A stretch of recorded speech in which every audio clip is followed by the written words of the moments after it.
दिशा में तेरी कीर्ति, एक ओम का ही ध्यान मुक्ति पथ दिखाए। साचा रूप साचा रंग मन में दिखाए, प्रकाशित हृदय में ईश्वर।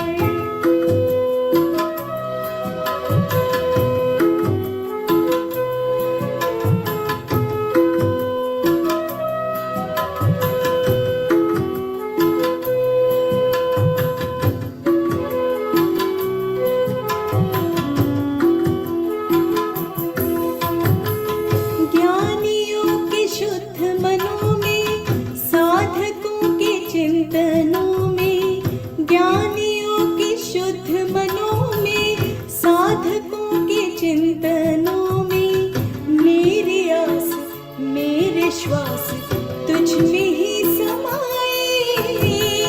साचा रूप साचा रंग मन में दिखाए,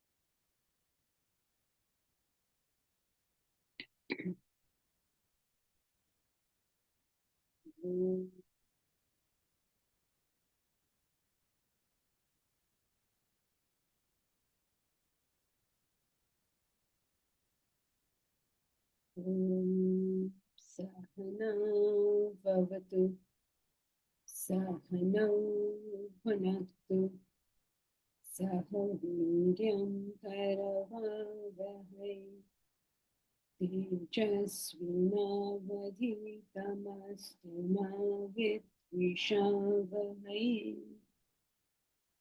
ॐ शान्ति शान्ति शान्ति।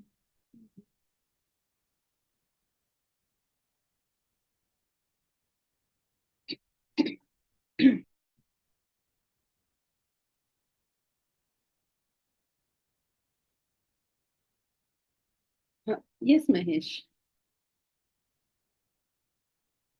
Yeah, my question is, we can always claim that, not we can, we do claim that, I act, I perceive, I feel, I think. So in all these things, there's an unchanging I. So is this I referring to the self, or is it referring to the individual ego? Both. Because there is no difference between the I and the ego.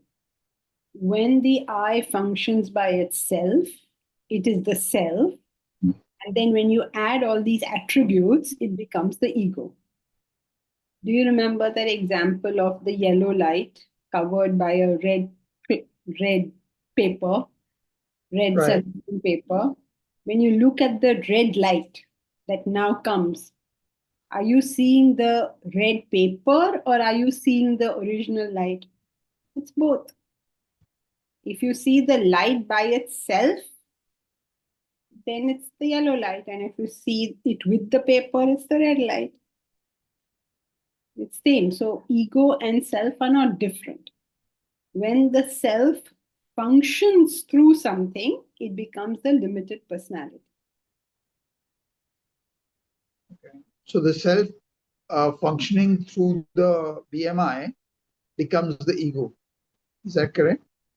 Yes. So when you say I perceive. The I is the self, but when the perceive gets added to it, it becomes the ego. Okay.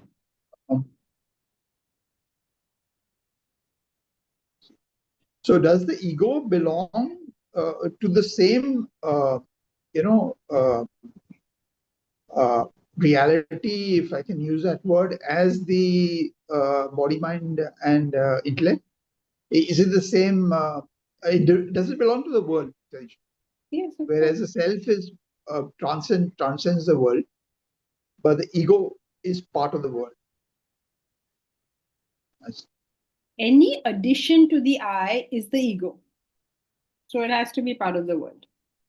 Because in the self, what are you going to add? And when it comes to a self-realized person, where does this equation even work? Also apply, where you have Always. When you so look you at the body, mind, intellect of Christ, when you're looking at that, that is the ego. Christ is not looking at that, so he thinks of himself as the self. But you are seeing the ego. and that applies. And for a non-realized person, both the person viewing the non-realized person as well as the person himself or herself also see. I mean, there's no see the I as the condition. Both people, whereas Christ sees it as unconditioned. I mean, in the sense Christ does not see the individual ego as his, whereas for a non-realized person sees the individual ego also as his, and the other person viewing him also sees the individual ego as his. Right? Yeah, Both depends ways. on who's viewing him. If a realized Yeah, I person mean, is viewing him, again the same no, thing. no, no, no, no. So the only difference is the self-realized persons that they do not, from their perspective, they do not see the individual ego as theirs. Okay, thank you.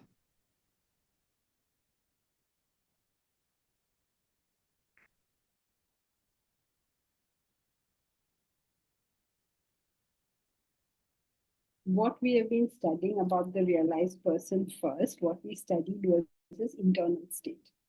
Then we studied about his external state. External state in the sense we see it, his behavior, the more grossified aspects of the personality. Internal state for all self-realized people is the same. Now, please don't get into a discussion on who is self-realized and who is not self-realized. Is Christ self-realized? I don't know. You don't know. Nobody knows. Only the person who knows is another self-realized soul. So let's not get into a discussion of who is realized and who is not realized. Anybody who's realized internally is the same, but their external actions will all differ. Each one will be doing different things as a realized soul. And why will he be doing different things as a realized soul? Is because each one has a particular personality, in the sense from the past, he has developed some personality, and at the point of realization, his personality is not going to change. A carpenter wants to suddenly become a doctor. There's no cause and effect relationship there. So carpenter will continue to be carpenter, doctor will continue to be doctor, quiet person will continue to be quiet, a talkative person will continue to be talkative. So everything will continue as before. That's why there's a Zen koan that goes before realization, drawing water, chopping wood. After realization, drawing water, chopping wood. For a long time, wondering, is this a mistake? Something should be different. I used to think about this koan, and I realized actually nothing is different. Everything is just the same. If Kabir is a weaver before realization, then Kabir will be a weaver after realization. Nothing is going to change. Externally, the change is internal. And this is something that is very difficult for us to understand. Because when we come to the spiritual path, what we do is we try to change something external. If I was eating chapati, I will try to eat rice. If I was wearing pink clothes, I'll try to wear orange clothes. Always trying to make some external change. But the spiritual path is what's happening inside. And that is why it's so difficult for all of us to do it, because our eyes see the outside. So they are fiddling around with something outside. They're not seeing the inside. The eyes cannot see inside, right? For that, you need the jnana chakshu, the eye that looks within. So even when we're looking at others, we judge them on what we see them behave. We can't really, we really can't. It's difficult to grasp that notion. So we'll say, oh, look at how he's behaving. We don't seem to recognize simple cause and effect. We have a reaction to somebody's behavior. But how will he behave differently? Suppose, the simple rule is you can only see what you have a desire for. If you don't have a desire for it inside, how are you going to see it? Right? Simple thing. So if I have a desire for artist and painting and all that, I'll come into somebody's house, I'll see a painting. If somebody doesn't have that desire, that painting is right there, but they won't see it. Then this is a cause and effect relationship. You can't tell the guy, oh, how come you didn't see the painting? Well, how can I see? He doesn't have the potential to see it. Think of a dictator. What is a dictator's mental state? Right? Everything I say is correct. Everything I do is correct. This is his mental state. So what happens even if his close associate tell him something that will save his life, that will save his dictatorship? He's incapable of hearing because in his worldview, only he is right. So what can you feel but sympathy? Poor fellow, he's going to lose his dictatorship because he cannot listen. So as a Vedanta, we have to switch off from our reactions to things and identify if there is cause and effect relationship here. And if there is a cause and effect relationship, expect nothing else. Sounds so simple now when you say it, but when you actually live it in life, it becomes very difficult. You say things, how can he behave like this? How can he behave like this? Means what? If those are his vasanas, he will behave like this. What else will he behave? He is incapable of behaving any other way. If you put a match to your gas stove, that light will come on, the gas will get ignited. It is incapable of doing anything else. Isn't it? If you go to an egoistical person and tell him you're so stupid, he will get ignited. He's incapable of doing anything else. Yes, Deepraj. So oftentimes in life, it especially happens with people who are close to you. You have seen them act that way for 10, 15 years now, and you know this is how they will act, but it still agitates you. Even though you expect that action, it still agitates you. Why does that happen? Because with knowledge should come the appropriate emotional reaction to that situation. Knowledge has not come. Because if knowledge had come, you would have understood that in that situation there are two things playing. Can you tell me what are the two things playing? One might be his vasanas. So he's acting in a particular way because that's the way he is. Right.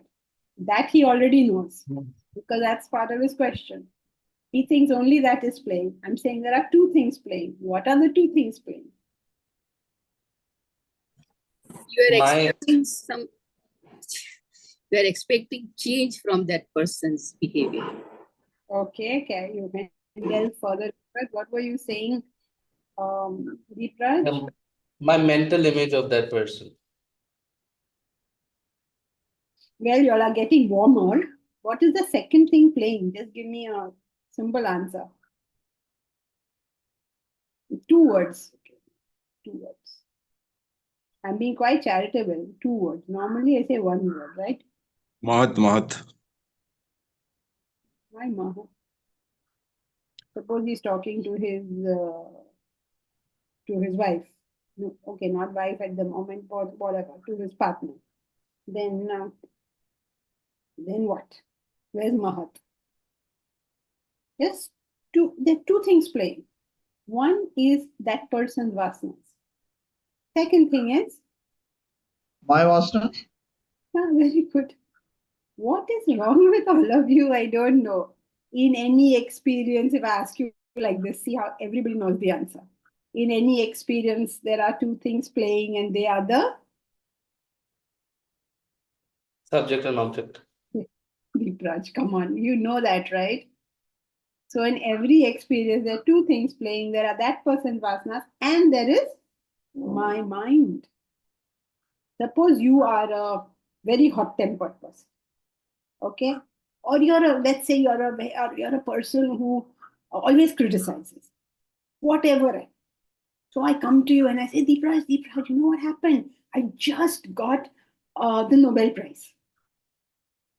And you say, and your response is, oh God, what took you so long? You're just being lazy. What? Right? And then I say, how can you talk to me like that? Don't you see that this was such an accomplishment? It's the biggest accomplishment of my life. How can you talk to me like that? Right? Two things are happening. There is that person's vasanas, and there is my mind. My mind is stupid enough to go to a person who is incapable of praising and expect praise.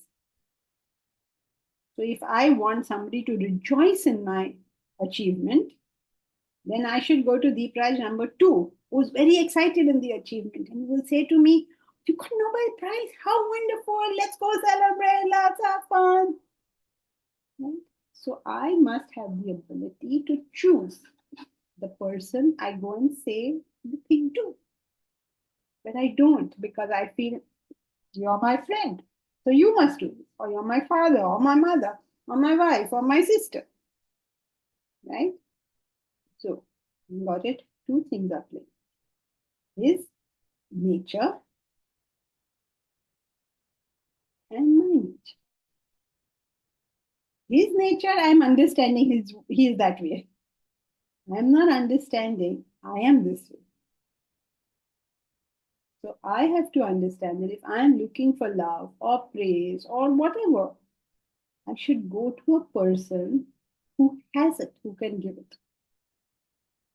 Suppose you want to go to get some praise, and you go to some highly critical person and say, oh, see what a wonderful thing I did. He will be critical because that's his nature. Then you say, oh, I knew that's his nature. He always behaves like this. But I am still left agitated because I've not dealt with my desires. If you want praise, if you want encouragement, you go to Jayashree. You tell Jayashree anything, she'd say, oh wow, really, what fun. Right? If you want critical analysis of what you do, then you don't go to Jayashree because she says, this is superb. So you have to know what you're looking for and go there. If you're looking for water, you can go to the tap. If you're looking for fire and you go to the tap, you won't get it. Then say, I understand this is a tap, but I'm feeling so frustrated. Obviously, you had a desire, it's not being met, you're being frustrated. So the thing is to look at your own desires, because sometimes what happens, you ignore your own desires, you kind of shove them under, and to actually go in and think about what you want and how to get it is an important step. Yes. You go to X, Y, and Z simply because he happens to be standing there. Or you think, oh, he's my mummy or my daddy or my grandfather, so he should behave like this. But hey, his vasanas don't come from being your father or mother or grandfather or whatever, girlfriend or boyfriend. Or his vasanas are his. My desires are mine. Suppose I want to discuss Vedanta and I catch hold of FTS and I tell him, come, let us discuss Vedanta. What will happen? Both of us will be totally frustrated. But if I say, okay, the Vedanta Wisdom Trust requires this IT work to be done, now a discussion can take place. That is why he, and you know who is his best friend, right? Over here, his best friend in Vedanta wisdom trust is who? Think. Who will his best friend be? Think. Mahesh. Of course. They are on hot call with one another all the time. I hear they're talking to each other. Right? But I don't think Mahesh can discuss any philosophy. He's not interested. If he wants to discuss philosophy, then he calls his friend Priya. Then they discuss philosophy. So, you have to know how. If you use the wrong thing with the wrong person, it simply won't work. And then you say, I understand that everybody's vasanas work, but still I'm frustrated. No, you haven't understood. You haven't understood my vasanas are also working. Okay?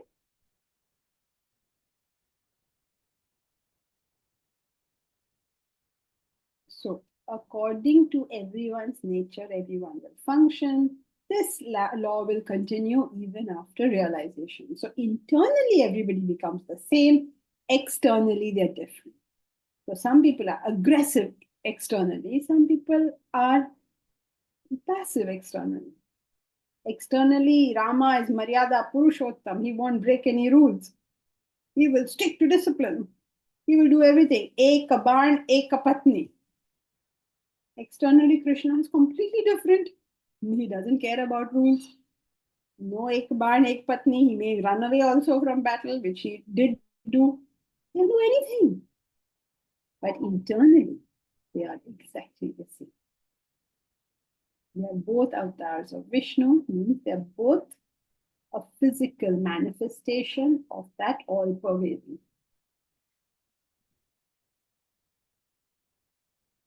Vishnu means all-pervading. So avatars of Vishnu means avatar crossed over. They've crossed over to the self, and this is their physical manifestation, which can be very different. Buddha is different from both of them. Everybody will be different, but internally they are the same. Right? So now we've studied about him. Now let us study what impact the world has on him and then what impact he has on the world.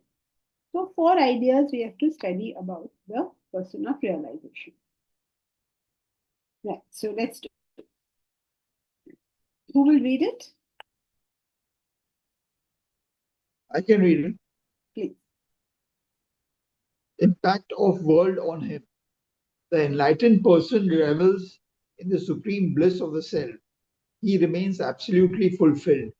No more physical pleasure, emotional joy, or intellectual satisfaction can enhance his bliss within. His state is like the ocean. Rivers pour millions upon millions of gallons of water into the ocean, or you may draw millions out of it. Neither makes a difference to the ocean.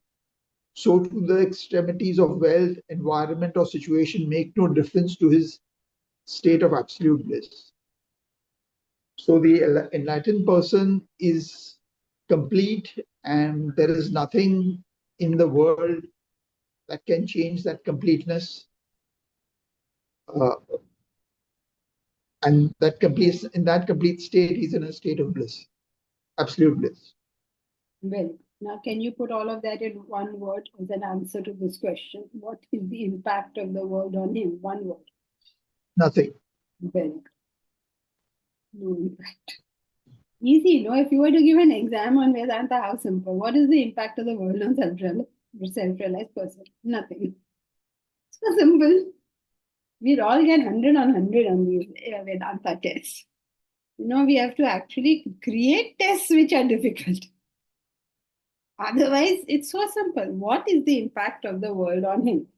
Nothing. You already know that his state, is this happening? Is this my doing? You already know that his state is completeness. That is his state. We already studied that. Now, what is the impact of the world on him, or this state of his? Nothing. Now the question is, why? So that he's going to answer. Right. Who will read the next part?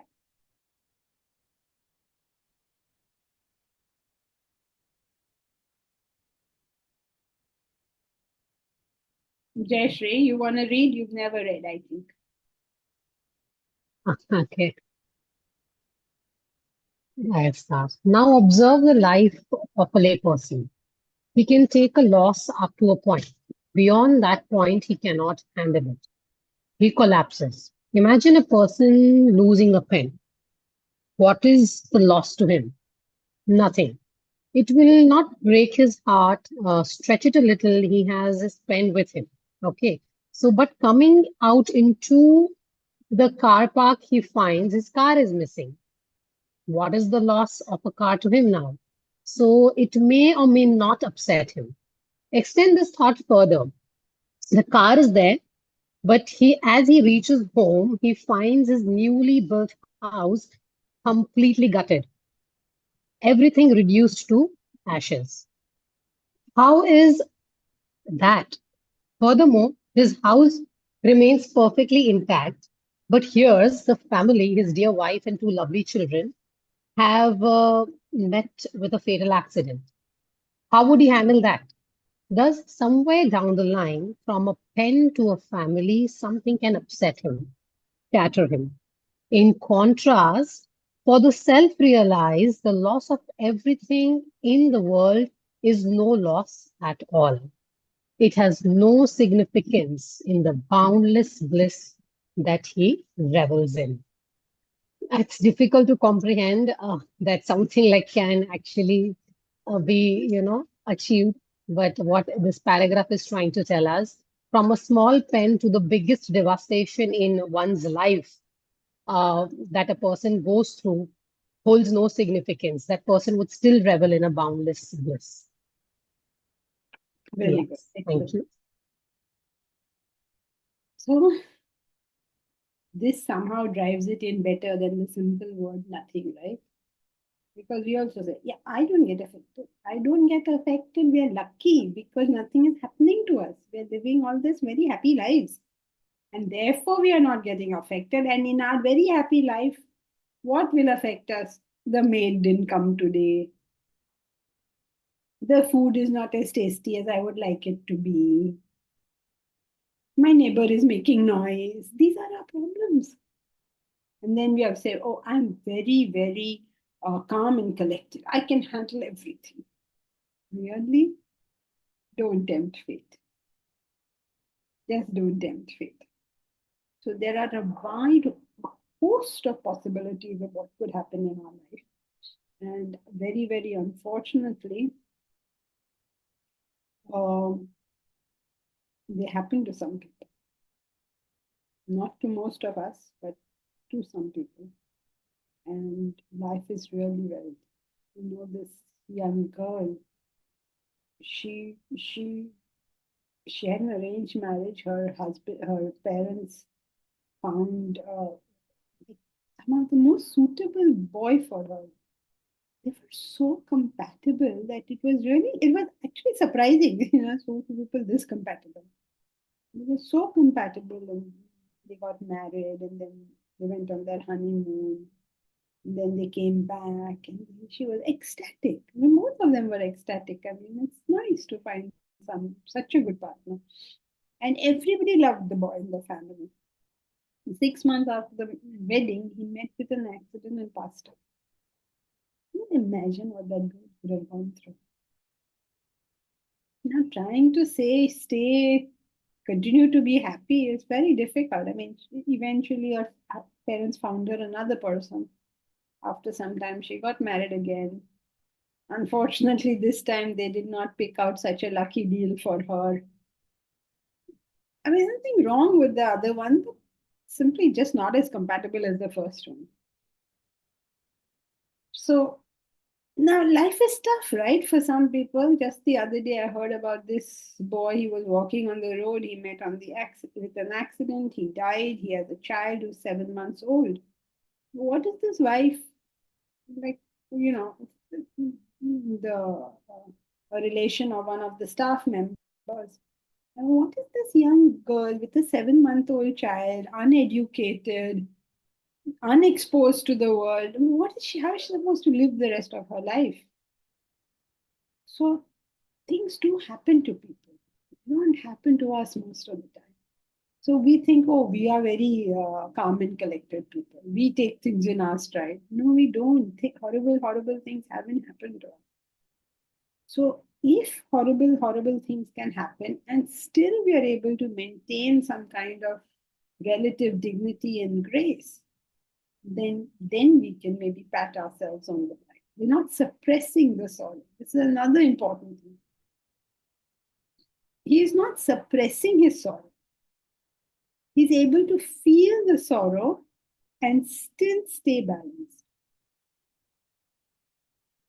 And that is the kind of state we have to reach out to one day get over, where we can take more and more in our stride, which will come with sadhana. There's no other way. We believe that, I'm going to collect so many things from the world and I'm going to be so happy. No, the only way to be happy is sadhana. There's no other way to be. And when we tell people that, then they either disbelieve that statement or they take some fanatical stance towards it. Doesn't mean you should not enjoy the objects of the world, but it has to be done with sadhana, not without. So I hope you understand how it's very well explained. What is this elasticity? Each one of us can take up to a point, and then we can't take after that. Now, whatever we can't take, that has to go up some. I mean, our elasticity has to rise and we can take more. Now, you can't force it. If you can't take it, you can't take it. But we have to be able to increase that elasticity with sadhana, not by stupid tricks and techniques, but with sadhana. Yes, Mahesh? So is it correct to say that the self-realized person's BMI experiences joy or sorrow, but since he or she does not identify with it, he's not feeling the sorrow or the joy? It is only partially true because joy and sorrow is felt only by the mind. So you can say the BMI experiences, actions, perceptions, emotions, and thoughts, and that would be a more correct statement. Yeah, exactly. So he's is absolute bliss, but the BMI is experiencing what it experiences. That's right, of course. I mean, an ugly side is an ugly side, right? His eyes will also see the ugly side. Right.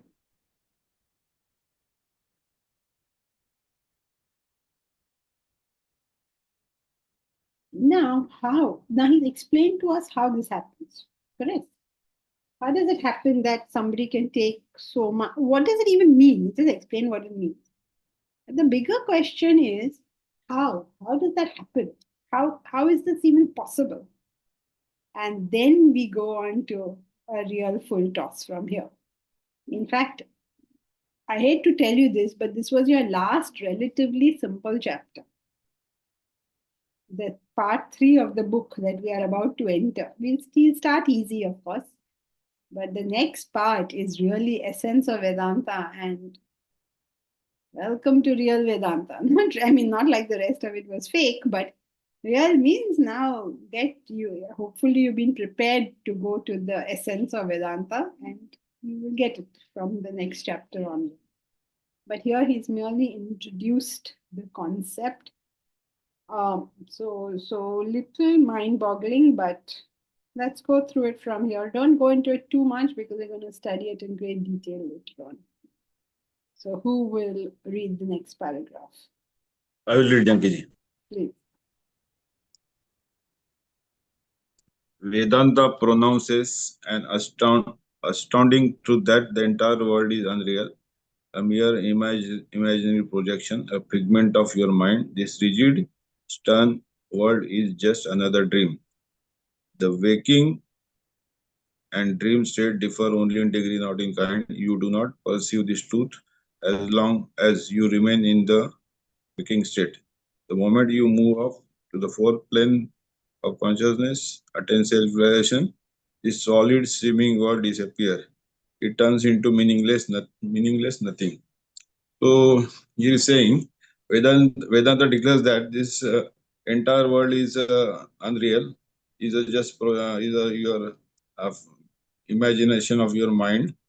As long as he's comparing, as long as you are in dreaming, you do not realize that it is dream. As soon as you wake up, you realize it was dream. Like that, when you move to next move or level, self, what is that? Self-realized state, you realize that this waking state is also a dream. This is the Very good. So now, saransh. can you tell us, in response to the question, okay, I hope you're following. First question that he asked, he has posed. This is typical of Vedanta, Purva Paksha and whatever, the other Paksha. We have constantly question, answer, question, answer. So the book also does follow that. The first question is, what is the impact of the world on him? Answer is Nothing. nothing. The second question, what does that even mean? So he told us what it means. How elasticity grows. You can take more and more in your stride. The third question will be, what will your third question be? How? Correct. How do How you? is this possible? How can it be? Your family is all destroyed and you're like, I'm in reveling in bliss. How is that even possible? So what is the answer to that question? That the world is unreal. You do not give that kind of importance to it anymore. Just like you do not give importance to your dream after you have woken up. The worst thing that happens in your dream, okay, let us say you failed a horrible exam, you failed your, I don't know, some top exam, or something happened to somebody in the dream, or you got met with an accident and you're in hospital, you're in ICU in the dream, and then you wake up. Okay, and then just imagine that as a waker, you're seeing yourself in hospital in ICU. Are you going to be so affected? All of this is unreal. None of this will happen. Same if you got a Nobel Prize. You realize that it's all unreal. You think this person has gone through the problem, but actually is safe at home. You understand this. So how is it that he can stay like that? Is he's understood that this world is unreal. Understood that. Now, please don't try any of these stunts. This is not for us to practice. When we get there, we will find out. As of now, we're just answering the question, how can he stay unaffected? He stays unaffected because he realizes none of this has happened. Yes, Mahesh? So does the dream continue, or like when you wake up from the dream, there's no dream any longer? So when the self-realized person realizes the self, uh, does the world continue, or is it realized as non-existent, like the dream analogy? For whom? Yeah, for the self-realized person. Self-realized person, no world. There's no world, right?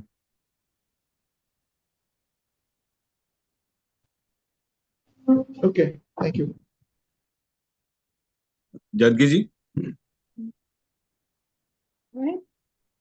ji, suppose just comparing, so 3-4 people are there, 4 people are there, they are self-realized. So how much self is required to become self-realized? There is any answer to this question? How much Milind is there for him to wake up to become Milind? Everybody in that dream wakes up and becomes Milind only, no? When you went to sleep, you dreamt there was Milind, there was Milind's wife, there was Milind's children, there was the sky, there was the sun, there were trees, there was office, there was Bahrain, Abu Dhabi, whatever, on the various parts of the Middle East. When you woke up, they all became Milind, no? Yes. Then how much Milind is there? Sufficient for them all to become Milind.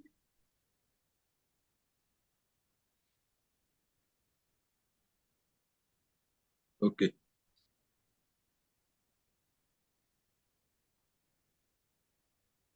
Okay, followed the line of thought. Question number 1 was? Does the world affect the self-realized person? Question number 2 was?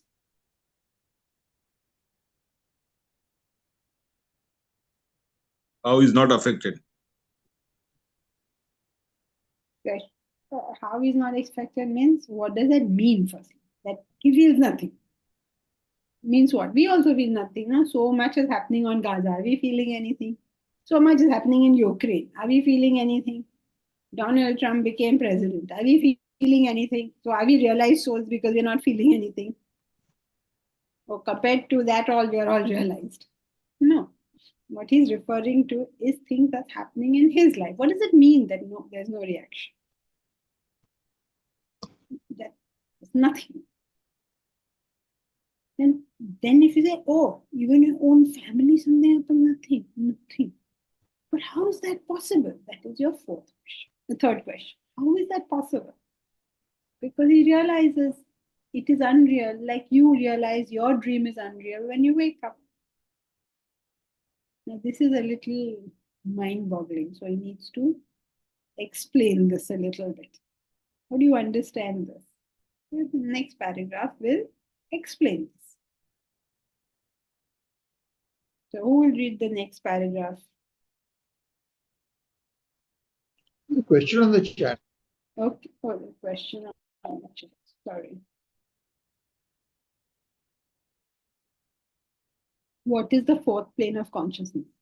The first plane of consciousness is the state of deep sleep. Deep sleep is when your mind and intellect is non-functional. It is the state of vasanas. You're neither feeling nor thinking. You're just in the state of vasanas.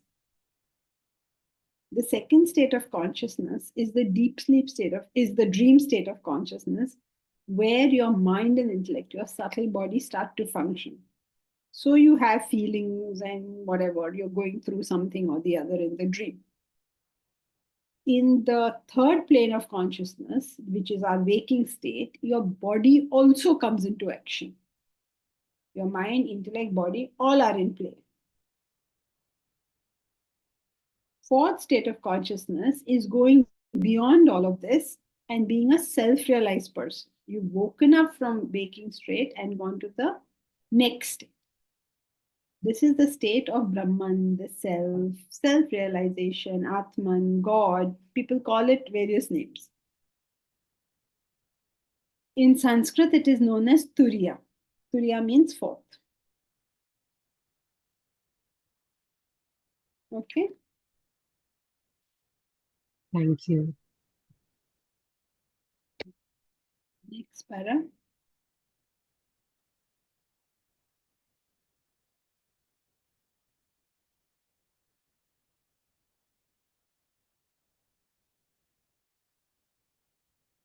Who's reading it?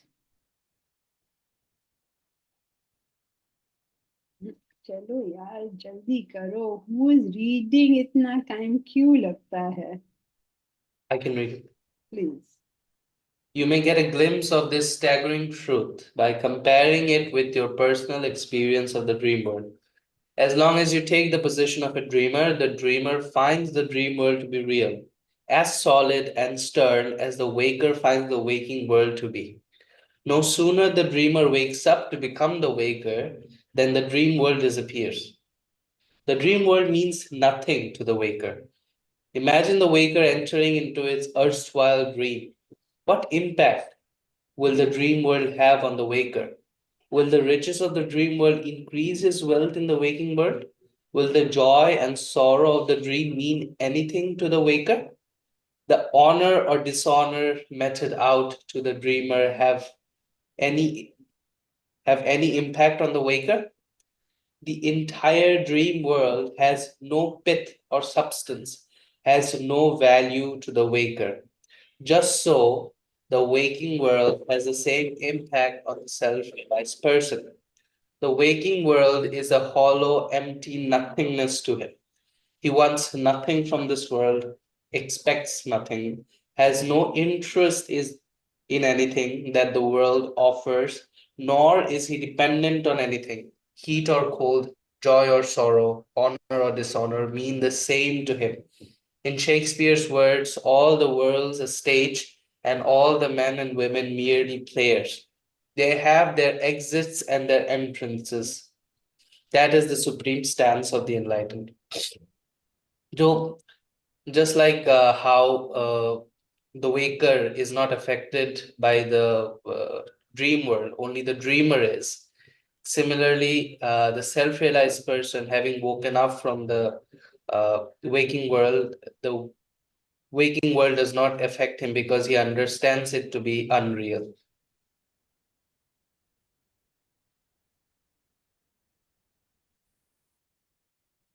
Not easy to digest this, no? Just think if it is true. You don't know whether it is true. But if it is true, it sort of pulls the carpet from under your feet. We never take any kind of ontological stance. Ontological means determining the reality of things. We're so busy running around that we never stop to think what is really there. We first have reactions, then we have actions, but we have no questioning about what is really there. And from the next time, I mean, we won't go into this very deeply at the moment, but when we come to it, come to the relevant chapters, the whole chapter on that, start examining what is the truth. Is there a truth here? And how far can you go in asserting that it is true? Now, there is a planet Earth. Is there a planet Earth? Can you answer the question, is there a planet Earth? Can you prove it? Suppose, of course, I can prove it. All the so many people have gone to the space station and taken pictures, beautiful pictures of our Earth. That proves that the Earth is there. Does it? Just imagine that you are in the dream. You live on a planet called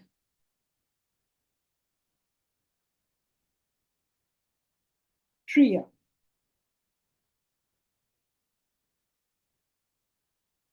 In the dream, you're living on this planet called Tria. People from that planet have gone above the planet and taken pictures of that planet. Beautiful pictures. Does that prove that Tria exists? Because Tria, the people of Tria, and those who went up there and took the picture, all are in the same mechanism. When you wake up, Tria has gone, the people on Tria have gone, and those pictures have also gone. They all have the same reality. So can you say that just because we have the picture of the Earth, therefore Earth exists? If you start thinking about it, you will begin to realize that there is nothing here that can disprove this theory. All our scientists can try. See if you can disprove it. And you're amazed to find that you can't. That doesn't mean that the theory is true. It just means that you cannot disprove it.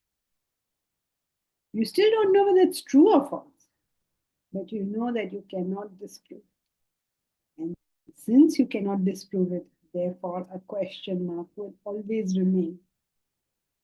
And if that question mark does remain in your mind, remember, please don't accept it as true because you don't know. You're not believing in something. You're just recognizing the immensity of the idea that you cannot prove. that you or your world exist. You can't prove this. You can't prove that Stavya exists. You cannot prove that NIT exists. You cannot prove that there is something called biotechnology. You cannot prove any of this. And yet, somehow we're dealing with it. Yet, somehow, life is going on. So, once you begin to question at some basic level, your perception of life really changes. Suppose you're questioning whether or not planet Earth exists. Now, whether your bike comes or doesn't come, is it going to make such a big difference in your life? You already have a bigger problem to deal with. So I guess the trick is to have a bigger problem to deal with. That way you don't worry about the small ones. Yeah, Mahesh?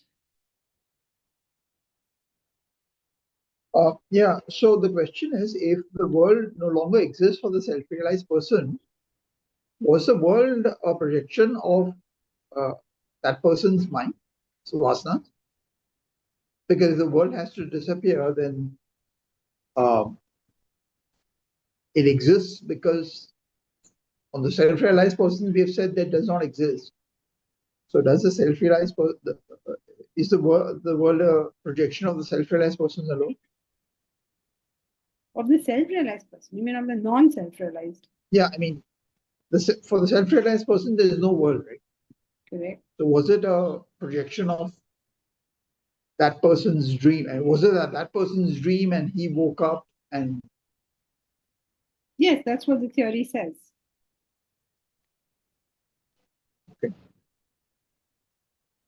Okay. Thank you. And that's not just for him, that's for all of us.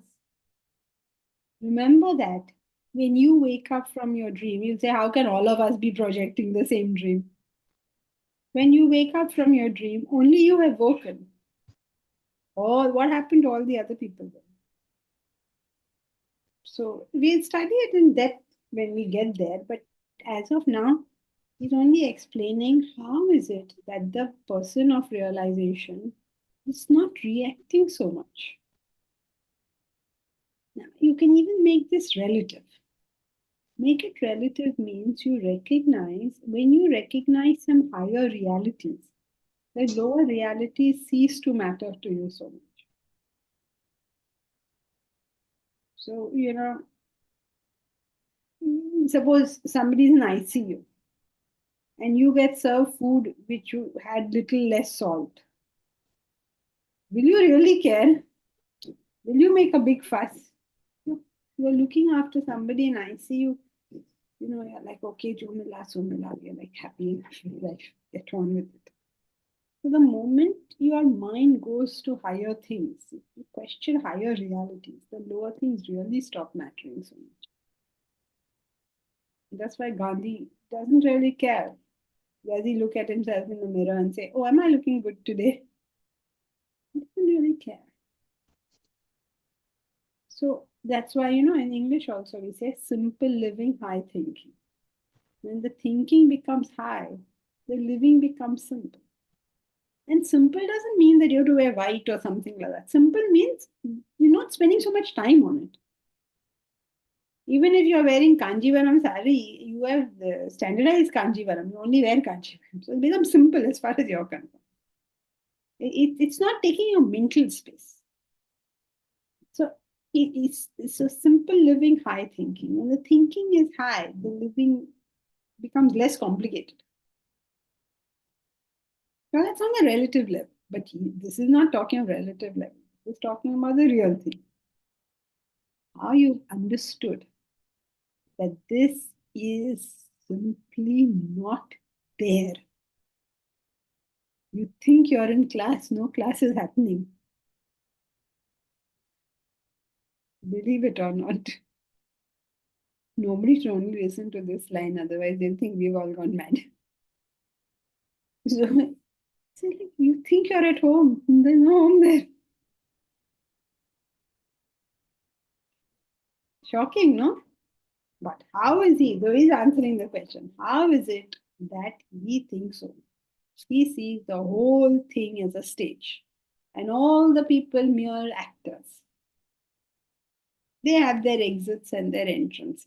Maybe this is a slight reference to reincarnation because it should be entrance and exit. No, why exit and entrance? So maybe a reference to reincarnation. But all the while, the stage. Nothing here is how it appears. It appears something, and what is really there is something very different. That which appears to make us comfortable is actually going to make us uncomfortable. That which appears to make us uncomfortable is going to actually make us comfortable. Nothing here is the way it appears. People who are irritating to you may be good for your development, and people who are good to you may be bad for your development. Nothing here is as it appears. It's a massive stage. People may talk sweetly and be villains, like Shakespeare says. One may smile and yet be a villain. One may be a groucho, but pure gold at heart. You never know. Things here are not what they appear. And you stop to think even a little bit, you begin to see that it is so. People who claim to love you may have no love in their hearts. People who are attached to you, you think they love you. You think that when I'm attached, I am loving. Nothing here is as it appears. What is dharma? What is adharma? What is shreya? What is preya? Nothing here is as it appears. What is truth and what is false? Nothing here is as it appears. Therefore, the sages always are shown, with the jnana chaksha, third eye. They're seeing beyond these two eyes. These two eyes are not showing us the right thing. If you have a burger, how nice you feel. If you have a Karela, how bad you feel. But the Karela is good for you and the burger is not. If you make yourself go for exercise, how bad you feel. If you lay in bed, how good you feel. Nothing here is the way it appears. Those who are interested in physics will know that an object appears red because Reflects red. it gives away red. The only color that a red object does not have is red. It absorbs all the other colors and it reflects red. So you see red.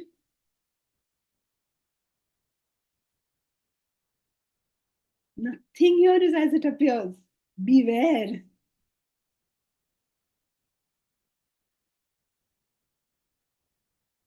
That's why, all these films like Matrix and all, they became very popular. Why do they become so popular?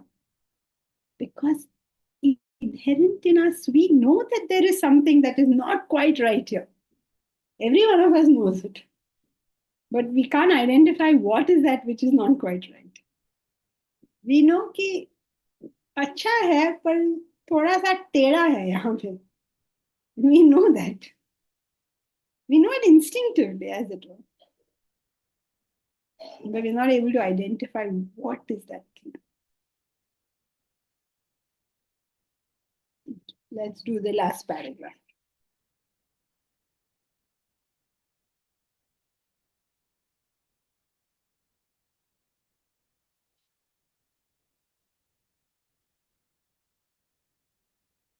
Who will read? Aparna, you want to read? I can read, yes, ma'am. The waking world does not in any way affect the self-realized person. It produces no effect on him. His state is comparable to the phenomenon of optical vision. A rugged landscape lies on the delicate retina of your eyes. It does not burden the eyes. Your eyes remain unaffected by the nature of the landscape. So does the enlightened remain free from the impact of the world. He passes through life's affairs the world's fluctuations and challenges without the least burden. He maintains a supreme state of peace and bliss through the undulations and altercations of life. Also, for a self-realized person, the waking world makes no difference to him, though there are a lot of things happening, but he doesn't burden himself with it, and he passes through the life affair in spite of all these fluctuation and challenges without taking any burden on himself, and in that way he maintains his state of peace and bliss. Okay, good. Except it's not that he doesn't take the burden. There is no burden. There is no burden. We don't take burden. For him, there is no burden. There is no burden. And he gives a beautiful example for that. Is when to see something that the image has to rest on your retina. So when that whole landscape is resting on your retina, you feel a burden. If there is a needle, does it poke your eyes? So just like the eye can see all these things but not be burdened by them, so too the self-realized person can go through all these changes, all these ups and downs of life, and experience no stress, no strain, no burden because of it. Okay? So this is the impact of the world on the self-realized person. Next time we will study how does he impact the world. Now next time doesn't mean next Saturday. As you know, we have the Yajna next week from Wednesday onwards. If you're in Mumbai, do join us. But in any case, during the public lectures, as you know, none of the online lectures will be held. So next week, Friday, Saturday, Sunday, all 3 classes won't be there. But I hope to see you all at the Yajna. Okay, Sushila ji will be conducting it on Bhagavad Gita, chapter 10. I hope you all have registered both points. No class next time. Instead, we will be meeting at the Bhagavad Gita Yajna, 6:30 in the evening at JVPD. Hari Om. Thank you, Hari Om, Janki ji. Janki. Hari Om. Thank you. Thank you. Hari Om Janki ji. Hari Om. Janki ji, thank you. Janki ji, thank you.